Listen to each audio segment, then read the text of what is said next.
I'm Clay Aiken. I was a contestant on American Idol season 2 many years ago. I was a teacher.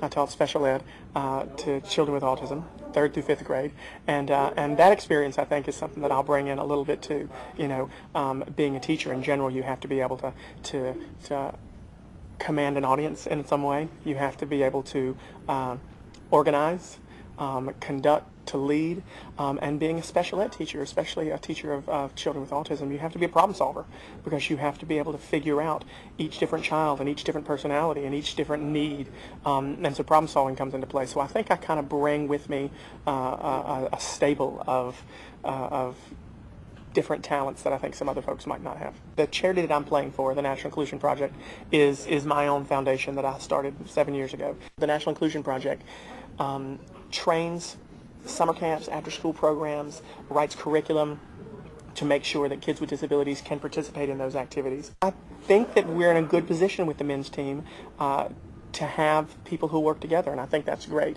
I think a lot of people forget that if you work together in your team and your team wins the challenge or wins the task, then nobody on your team gets fired, and people spend too much time trying to infight and you know, who can I get rid of, who's my competition, who do I need to worry about.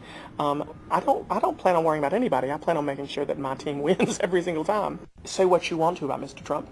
He is respectful of people. You know, you see him in the boardroom and he has to fire people and he gets tough with people, but he never disrespects anybody.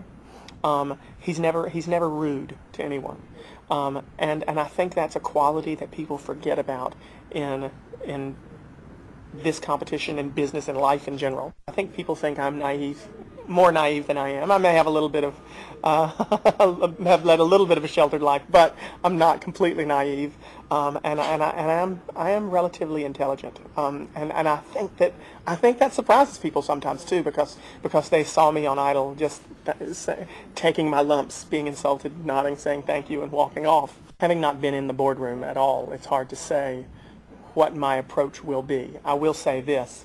There's a blue couch on American Idol that I had to stop watching American Idol. This is a true story, because I watched the next year, and whenever people sat on that blue couch in the following season and they started playing that music, my hands would just sweat. I think they're starting to sweat now just thinking about it, just Pavlovian response to this situation. That pressure I've been through, and I'm not too worried about it. I'm not going to let somebody walk over me, but I think it's very possible to advocate for yourself without having to throw someone else under the bus. Now, that said, if the only way to save myself is to throw somebody under the bus, adios, Arsenio. I'm Clay Aiken, and I'm going to be the next Celebrity Apprentice because I have the intelligence, the work ethic, the savvy, and the experience of being in a competition.